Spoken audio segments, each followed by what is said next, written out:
Hi, hello, வணக்கம். இன்னைக்கு Goa use பண்ணி ரொம்ப டேஸ்டான கேரட் அல்வா எப்படி செய்யறதுன்னு பார்க்கலாம்.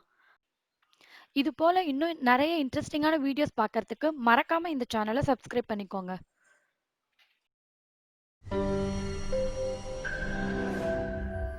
Masala spoons.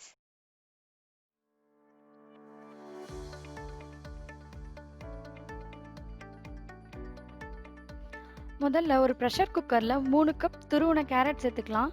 இது வந்து ஒரு அப்ராக்சிமேட்டாக 1/2 கிலோ கேரட் இருக்கும். இதில் 1/2 கப் தண்ணி சேர்த்துக்கலாம். நீங்கள் எந்த கப்பில் வந்து கேரட் மெஷர் பண்ணுறீங்களோ அதே கப்பில் தண்ணியும் மெஷர் பண்ணி அதில் சேர்த்துக்கோங்க. இப்போ லிட்டை க்ளோஸ் பண்ணி ஒரு 2 விசில் வச்சு எடுத்துக்கலாம். இன்னொரு சைடில் கோவா செய்யறதுக்காக ஒரு பேனில் 2 கப் பால் எடுத்துக்கோங்க.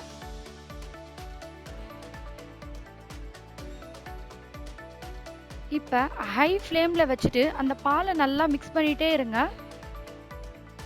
தொடர்ந்து கலந்து விட்டுட்டே இருங்க.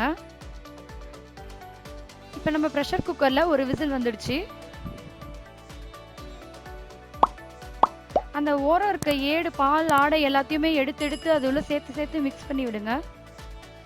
இப்போ 2வது விசிலும் வந்துடுச்சு. இப்போ நம்ம கேரட்டை எடுத்து வச்சுக்கலாம் ஒரு பவுலில். பாருங்க, இப்போ பால் வந்து நல்லா சுண்டி பாதியாக குறைஞ்சிருக்கு. இந்த டைமில் ஒரு 2லேருந்து 3 ட்ராப்ஸ் லெமன் ஜூஸ் சேர்த்துக்கலாம். சேர்த்துட்டு மறுபடியும் ஹை ஃப்ளேம்லேயே வச்சு நல்லா கலந்து விடுங்க. லெமன் ஜூஸ் சேர்த்தா அந்த புளிப்பு டேஸ்ட்லாம் எதுவுமே தெரியாது, ஏன்னா நம்ம ரொம்ப கம்மியாக தான் சேர்க்குறோம். இப்போ 2 டீஸ்பூன் சுகர் சேர்த்துக்கோங்க. சேர்த்துட்டு ஹை ஃப்ளேமில் வச்சு நல்லா ஒரு 2லேருந்து 3 நிமிஷம் கலந்து விட்டுட்டே இருங்க. பாருங்க, இந்த மாதிரி பதத்துக்கு வந்த உடனே இந்த பக்குவத்தில் நம்ம அதை எடுத்து வச்சுக்கலாம். ரொம்ப ட்ரை ஆக்கிடக்கூடாது, கொஞ்சம் தண்ணியாக இருக்கணும். இப்போ ஒரு பேனில் 1 டேபிள் ஸ்பூன் நெய் சேர்த்துட்டு அதில் கொஞ்சம் முந்திரி சேர்த்துக்கலாம்.